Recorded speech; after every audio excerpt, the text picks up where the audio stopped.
بسم اللہ الرحمن الرحیم نحمده ونصلی علی رسوله الکریم اما بعد اعوذ باللہ من الشیطان الرجیم بسم اللہ الرحمن الرحیم رب اشرح لی صدری ویسر لی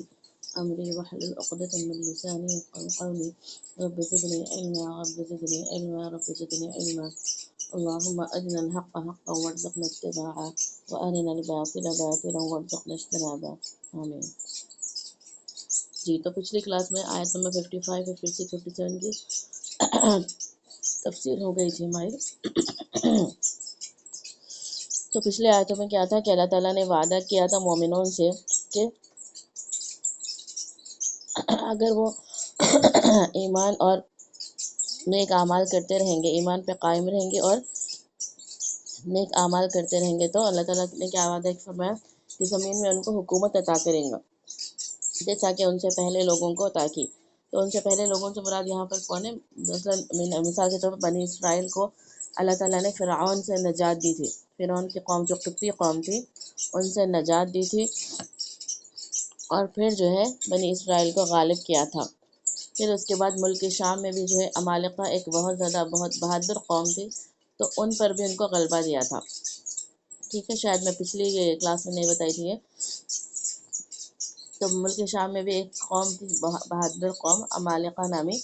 تو ان پر بھی جو ہے بنی اسرائیل کو غلبہ دیا تھا اللہ تعالیٰ نے، اور پھر مصر اور شام پہ بھی ان کی حکومت قائم ہوئی تھی، اس کی بنی اسرائیلیوں کی۔ ٹھیک ہے، تو یہ مراد ہے یہاں پر من قبلہم سے مراد، یعنی ان سے پہلے لوگوں کو جس طریقے سے اللہ تعالیٰ نے حکومت عطا کی تو ان سے پہلے لوگ یعنی بنی اسرائیل مراد ہے یہاں پر۔ اور اللہ تعالیٰ نے اور کیا وعدہ کیا؟ ان کے خوف کو امن میں تبدیل کر دیں گا، اور ان کا جو دین ہے یعنی اسلام کو اللہ تعالیٰ جو ہے قوت دے گا، طاقت دے گا اور پھیلا دے گا زمین میں۔ تو اس طریقے کے 3 وعدے اللہ تعالیٰ نے کیے ہیں، لیکن شرط کے ساتھ ہے۔ شرط کیا ہے؟ کہ وہ شرک نہ کریں، یعبدوننی شیئا ولا یشرکون بی شیئا، کہ وہ عبادت کرتے رہیں میری اور میرے ساتھ کسی قسم کا شریک نہ کریں، شرک نہ کریں۔ ٹھیک ہے، نہ شرک خفی نہ شرک جلی۔ شرک جلی یعنی جو ظاہر شرک ہے، یعنی کھلم کھلا جو شرک کرتے نا وہ اس کو کہتے ہیں شرک جلی، اور شرک خفی یعنی چھپا ہوا شرک، خفی کہتے ہیں چھپی ہوئی چیز کو، تو شرک خفی چھپا ہوا شرک کس کو کہتے ہیں؟ ریا کو۔ کس کو کہتے ہیں شرک خفی؟ ریا کو۔ ریا یعنی دکھاوے کو، تو دکھاوا بھی کیا ہے؟ شرک خفی ہے۔ تو دونوں طرح کے شرک سے بچنا ہے، شرک جلی بھی، شرک خفی سے۔ ٹھیک ہے، یہ اللہ تعالیٰ کا وعدہ ہے جو مشروط ہے، مشروط یعنی شرطیہ ہے۔ اگر تم ایمان پر قائم رہو گے، میری عبادت کرو گے، عمل صالح کرو گے، شریک نہ ٹھہراؤ گے میرے ساتھ کسی کو، تو اللہ تعالیٰ یہ دنیا اور آخرت میں دنیا میں وعدہ ہے اللہ کا کیا؟ خلافت کا، اور آخرت میں تو وعدہ ہے ہی اجر عظیم کا۔ ٹھیک ہے، یہ تھا۔ چلیے اگلی آیت دیکھیں گے، آیت نمبر 58 سے ترجمہ دیکھیں گے۔ بسم اللہ الرحمن الرحیم۔ یا ایہا الذین آمنوا لیستأذنکم الذین ملکت ایمانکم والذین لم یبلغوا الحلم منکم 3 مرات۔ آواز آ رہی نا میری آپ کو؟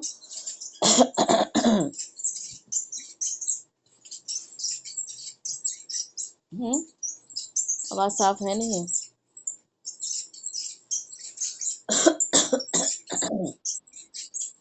جی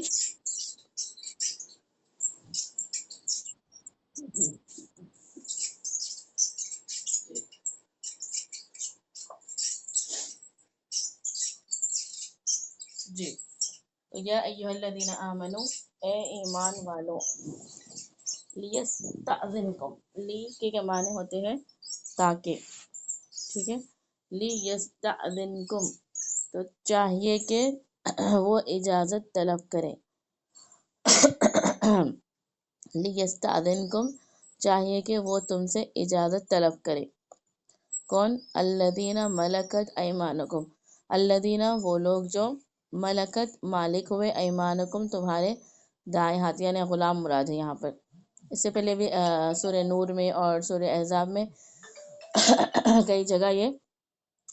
لفظ گزرا نا الذین ملکت ایمانکم، تو اس سے مراد کیا ہے؟ غلام اور باندی مراد ہے،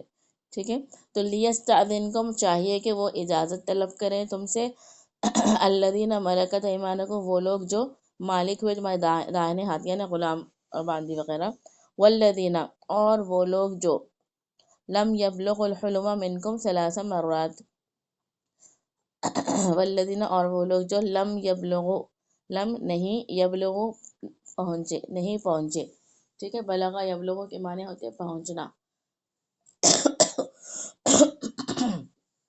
جیسے کہ ہم بالغ ہوئے کہتے ہیں نا، تو ایک عمر کو پہنچنے کے بعد ہم کیا کہتے ہیں؟ بالغ ہو گئے، یعنی بڑے ہو گئے۔ تو اسی طریقے سے یہاں پر ہے لم یبلغو، جو ابھی نہیں پہنچے، حلم وہ شعور کی عمر کو، احتلام کی عمر کو، یعنی بالغ نہیں ہوئے، منکم تم میں سے، یعنی وہ بچے یا پھر وہ لوگ جو بالغ ابھی نہیں ہوئے، منکم تم میں سے، ثلاث مرات تین مرتبہ جو ہے یہ لوگ اجازت طلب کرنا چاہیے، ٹھیک ہے۔ من قبلی یعنی گھر میں داخل ہونے کے آداب بتائے جا رہے ہیں، گھر میں داخل ہونے کے نہیں، سوری، گھر میں رہنے والے جو ہے تو وہ جو ہے اندر اگر یعنی روم میں داخل ہونا ہے کسی کے، تو کس طریقے سے کیا آداب ہے اس کے، وہ یہاں پر اس کی تعلیم دی گئی ہے۔ یہاں پر جو گھر میں رہتے ہیں یعنی ہمارے بچے ہیں یا پھر ہمارے کام والے ہیں وغیرہ جو بھی ہے، تو ان کو یہ بات یہاں پر تعلیم دی گئی ہے کہ اگر ہم کسی کے روم میں داخل ہونا ہے تو کس طریقے سے داخل ہونا چاہیے۔ تو کیا کرنا چاہیے؟ اجازت طلب کرنا چاہیے۔ کون؟ ایک تو باندی غلام جو بھی ہوتے ہیں وہ، اور جو نابالغ جو بچے ہوتے ہیں نا، لم یبلغ الحلم یعنی جو بالغ ابھی نہیں ہوئے وہ بچے، کتنی مرتبہ اجازت طلب کریں؟ ثلاث مرات، تین مرتبہ۔ کون کون سے اوقات میں؟ دیکھیے آگے، من قبل صلاۃ الفجر وحین تضعون ثیابکم من الظہیرۃ ومن بعد صلاۃ العشاء۔ من قبل صلاۃ الفجر، من قبل اس سے پہلے، صلاۃ الفجر نماز فجر سے پہلے، ٹھیک ہے، فجر کی نماز سے پہلے یہ ایک وقت ہے اجازت طلب کرنے کا۔ اور وحین تضعون ثیابکم من الظہیرہ، وحین اور اس وقت جب، تضعون تم اتار کر رکھتے ہو، ثیابکم اپنے کپڑے، من الظہیرۃ دوپہر کے وقت، ظہیرہ کہتے ہیں ظہر کا وقت، یعنی وہی دوپہر کا وقت جب ہم آرام کرنے لیٹتے نا وہ وقت۔ تو ظاہر ہے جب بندہ آرام کرنے کے لیے لیٹتا تو کپڑے وغیرہ یعنی جو بھی ہے کرتا جو بھی اتار کر رکھتا نا، تو اسی لیے یہاں پر وہ ہے کہ وحین تضعون ثیابکم من الظہیرہ، اور اس وقت جب تم اتار کر رکھتے ہو اپنے کپڑے، ظہر کے وقت یعنی دوپہر کے وقت۔ تو یہ ایک دوسرا وقت ہو گیا۔ آخری تیسرا وقت کون سا ہے؟ ومن بعد صلاۃ العشاء، اور بعد میں صلاۃ العشاء، عشاء کی نماز کے بعد یعنی رات کے وقت، یعنی عشاء کی نماز کے جب ہم سونے چلے جاتے ہیں اس وقت۔ تو یہ تین اوقات ہے جب جو ہے اجازت طلب کرنا ضروری ہے۔ ثلاث عورات لکم، ثلاث تین، عورات پردہ ہے، لکم تمہارے لیے، یعنی یہ تین اوقات ہے پردے کے تمہارے لیے۔ لیس علیکم نہیں ہے تم پر، ولا علیہم اور نہ ہی ان پر، جناح کوئی حرج، کوئی گناہ، بعدہن ان کے بعد، یعنی ان اوقات کے بعد جو ہے تم پھر بھی بغیر اجازت کے روم میں جو بھی ہے کمرے میں دستک دیے بغیر داخل ہو سکتے ہو، ٹھیک ہے۔ لیکن خاص طور پر ان اوقات میں ضروری ہے کہ تم اجازت طلب کر کے اندر داخل ہو روم میں۔ کون کون سے اوقات؟ ایک تو فجر کی نماز سے پہلے، اور دوسرا دوپہر کے وقت جب تم کپڑے اتار کر رکھتے ہو، اور تیسرا عشاء کی نماز کے بعد یعنی رات کے وقت، ٹھیک ہے۔ تو یہ تعلیم دی گئی ہے گھر کے نابالغ بچوں کو، اور گھر کے کام والے جو ہوتے ہیں ہمارے ساتھ اگر رہتے ہیں تو ان کو۔ تو لیس علیکم ولا علیہم جناح بعدہن، تو نہیں ہے تم پر اور نہ ہی ان پر کوئی حرج اس کے بعد، یعنی ان اوقات کے علاوہ کوئی حرج نہیں، کوئی گناہ نہیں اگر تم بغیر دستک دیے داخل ہو۔ طوافون، طوافون پھیرا کرنے والے ہیں، یعنی ادھر سے ادھر پھرنے والے ہیں، چکر کرنے والے ہیں، علیکم تمہارے پاس، بعضکم تم میں سے بعض، علی بعض بعض پر، یعنی یہ جو یہ بچے ہوتے ہیں گھر کے چھوٹے، اور جو کام والے ہوتے ہیں یہ جو ہے چکر لگاتے رہتے ہیں، یعنی ایک گھر سے دوسرے گھر میں جانا ہوتا ہے کام والوں کو اس طریقے سے، یا پھر بچے بھی ادھر سے ادھر پھرتے رہتے ہیں نا، تو یہ کیا ہے، طوافون، پھیرا کرنے والے، چکر کرنے والے ہیں تمہارے پاس، تمہارے بعض سے بعض کے پاس۔ کذالک، اسی طرح، یبین اللہ، اللہ تعالیٰ واضح کرتا ہے، لکم، تمہارے لیے، الآیاتی، آیات کو یا پھر احکامات کو، واللہ، اور اللہ تعالیٰ، علیم، علم والا ہے، جاننے والا ہے، اور حکیم، حکمت والا ہے۔ آیا نا ترجمہ سمجھ میں؟ دوبارہ دیکھیے، اے ایمان والو، یا ایھا الذین آمنوا، اے ایمان والو، لیستأذنکم الذین ملکت ایمانکم، چاہیے کہ وہ اجازت طلب کرے تم سے جو مالک ہوئے تمہارے داہنے ہاتھ، یعنی غلام، والذین لم یبلغوا الحلم، اور وہ لوگ جو ابھی بالغ نہیں ہوئے یا پھر نہیں پہنچے بلوغت کی عمر کو، منکم، تم میں سے، ثلاث مرات، 3 مرتبہ، من قبل صلاۃ الفجر، فجر کی نماز سے پہلے، اور اس وقت جب تم کپڑے اتار کر رکھتے ہو ظہر کے وقت، اور ومن بعد صلاۃ العشاء، اور عشاء کی نماز کے بعد، ثلاث عورات لکم، یہ 3 اوقات ہیں پردے کے تمہارے لیے، لیس علیکم، نہیں ہے کوئی حرج تم پر، اور نہ ہی ان پر اس کے بعد، طوافون علیکم، پھیرا کرنے والے یا پھر چکر کرنے والے ہیں تم پر، تمہارے بعض سے بعض کے پاس۔ اسی طرح اللہ تعالیٰ واضح بیان کرتا ہے تمہارے لیے نشانیوں کو یا پھر آیات کو، اور اللہ تعالیٰ علم والا بھی ہے اور حکمت والا بھی ہے۔ ٹھیک ہے، تو یہاں پر کیا آداب بتلائے گئے؟ گھر میں جو موجود بچے وغیرہ ہیں، کام والے وغیرہ، ان کو روم میں دستک دینے کے بارے میں، داخل ہونے کے بارے میں آداب بتلائے گئے ہیں، کن اوقات میں جو دستک دے کر جانا چاہیے اور کن اوقات میں جو ہے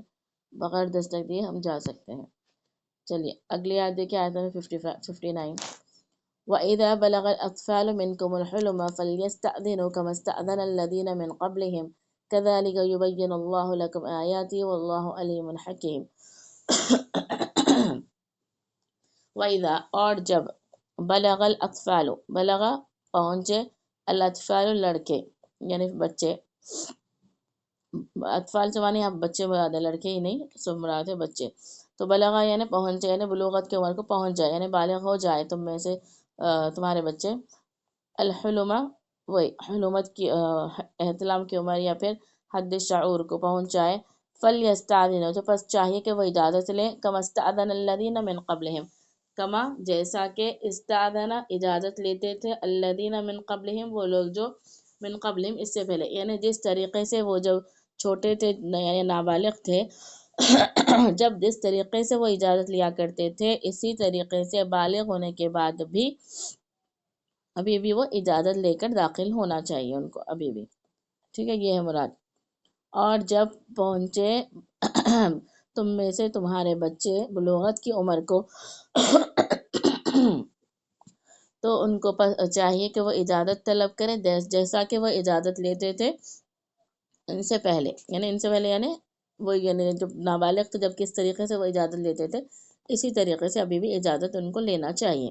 کذالک، اسی طرح، یبین اللہ لکم آیاتی، اللہ تعالیٰ واضح بیان کرتا ہے تمہارے لیے اپنی آیتوں کو، اور اللہ تعالیٰ علم والا بھی ہے اور حکمت والا بھی ہے۔ جی، تو یہاں پر بالغ ہونے کے بعد بھی کیا کہا گیا؟ بالغ ہونے کے بعد بھی تم کو اجازت لینا چاہیے، جیسے کہ تم لوگ پہلے چھوٹے رہے جب یعنی نابالغ کی عمر میں اجازت لیتے تھے، ٹھیک ہے۔ اگلی آیت،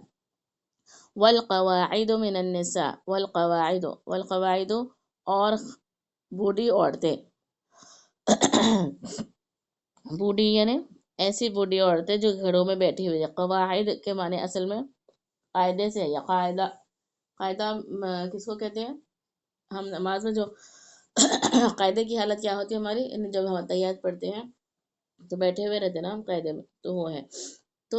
والقواعد اور خانہ نشین اور بوڑھی عورتیں، ٹھیک ہے، من النسائی عورتوں میں سے، اللاتی وہ جو کہ، لا یرجون آرزو نہیں رکھتی ہیں یا پھر امید نہیں رکھتی ہیں، کس کی امید نہیں رکھتی ہیں؟ نکاح کی، یعنی ایسی بوڑھی عورتیں جو گھروں میں بیٹھی ہوئی ہیں اور نکاح کی امید نہیں رکھتی، یعنی بہت زیادہ بوڑھی ہو چکی ہیں، تو فلیس علیہن جناح، فلیسا تو نہیں ہے علیہن ان عورتوں پر جناحن کوئی گناہ این یضعنا کہ وہ اتار رکھیں، یضعنا رکھ دے، اتار دے، ٹھیک ہے، این یضعنا کہ وہ اتار کر رکھ دے ثیابہن اپنے کپڑے، غیر متبرجات بزینہ، غیر متبرجات کے معنی نہ ظاہر کرتے ہوئے بزینہ زینت کو، یعنی وہ اپنا جو کپڑے سے مراد یہاں پر کیا ہے، کیا برقع مراد ہے، ٹھیک ہے، حجاب مراد ہے تو حجاب نکال سکتے ہیں وہ، اور ایسی عورتیں جن کو نکاح کی امید نہیں ہے، بوڑھی عورتیں ہو چکی ہیں تو وہ اپنے حجاب وغیرہ نکال سکتے ہیں، غیر متبرجات بزینہ، لیکن ظاہر نہ کرتے ہوئے اپنی زینت کو، یعنی زینت کے جو وہ ہے وہ چیزوں کو ظاہر نہیں کرنا چاہیے۔ وَأَن يَسْتَعْفِفْنَ اور اگر یستعففنا وہ بچے رہیں یا پھر وہ یعنی حجاب کرے، اگر وہ ایسی حالت میں بھی یعنی یہ عمر میں بھی حجاب کرنا چاہے تو خیر لہن بہتر ہے ان کے لیے۔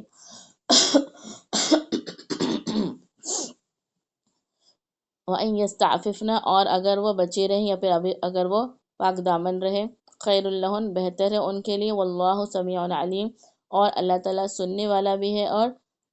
جاننے والا بھی ہے۔ تو اور جو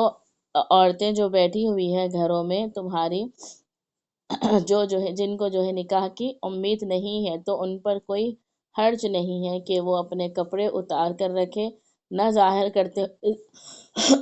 نہ ظاہر کرتے ہوئے زینت کو۔ وَإِن يَسْتَعْفِفْنَ ایک منٹ، وَإِن يَسْتَعْفِفْنَ اور اگر وہ بچے رہیں تو بہتر ہے ان کے لیے، اور اللہ تعالیٰ جو ہے کیا ہے، سننے والا اور جاننے والا ہے۔ تو اگر وہ ایسی یہ عمر میں بھی اگر حجاب وغیرہ کرتی ہیں تو بہتر ہے ان کے لیے، کوئی حرج کی بات نہیں ہے، لیکن اگر وہ نہیں بھی کرتی ہیں تو کوئی حرج نہیں ہے ان کے لیے۔ جی آیت نمبر 61 دیکھیں۔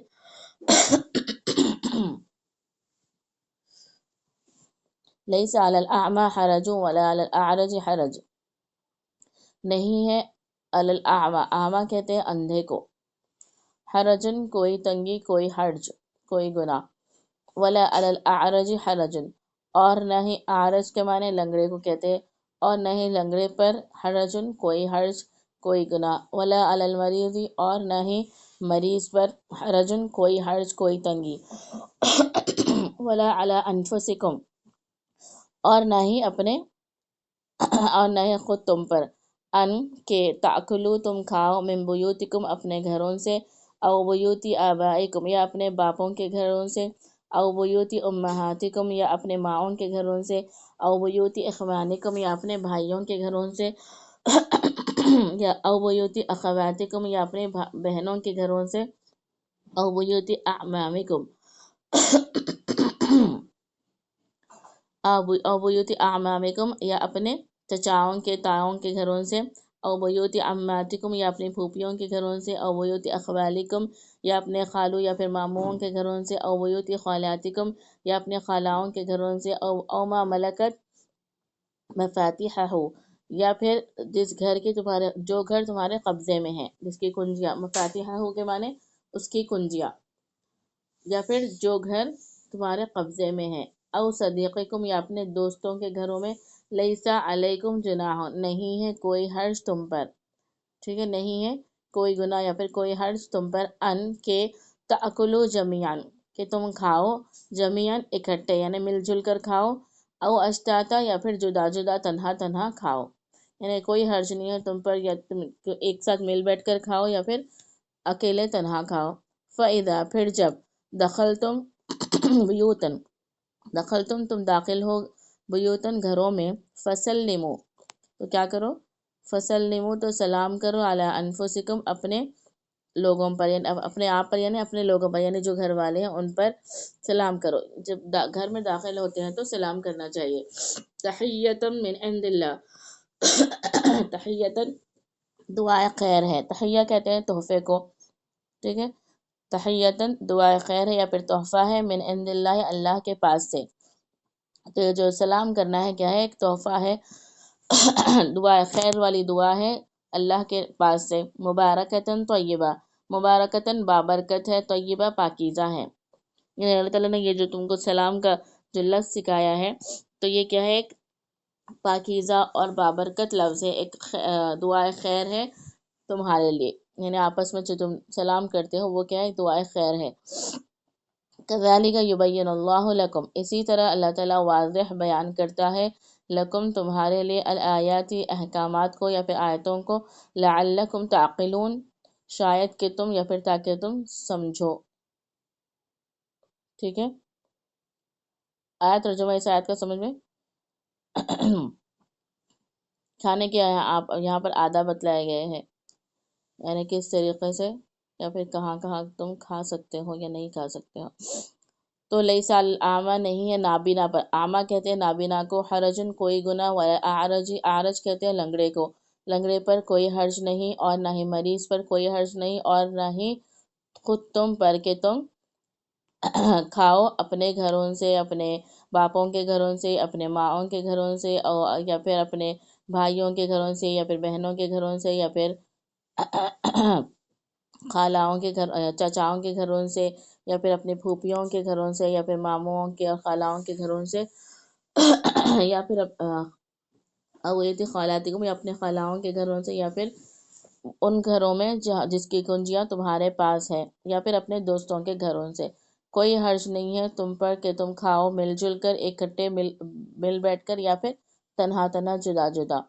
پھر جب تم داخل ہو گھروں میں تو کیا کرو، سلام کیا کرو اپنے لوگوں پر، یعنی اپنے اہل خانہ پر۔ یہ کیا ہے، تحیتاً، ایک ہدیہ ہے اللہ تعالیٰ کی طرف سے، یا پھر تحیہ ہے، دعائے خیر ہے اللہ کی طرف سے، مبارکتاً طیبہ، ایک بابرکت اور پاکیزہ ہے۔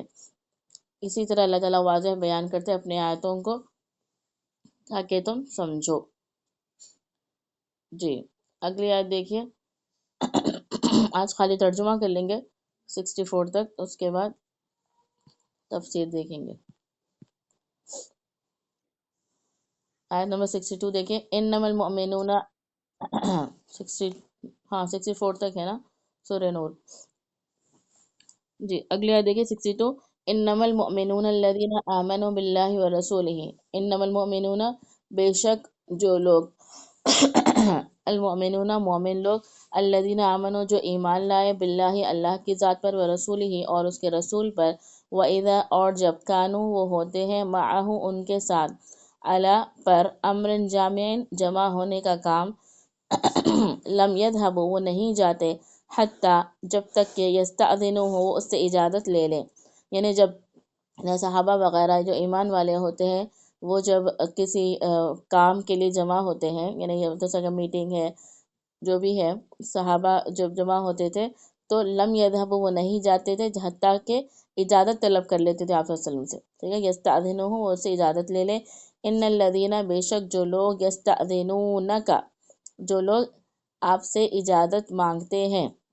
اولئک یہی لوگ، الذین وہ لوگ جو یؤمنون ایمان لاتے ہیں، باللہ اللہ پر، ورسولہ اور اس کے رسول پر، یعنی یہی لوگ ہیں جو ایمان والے ہیں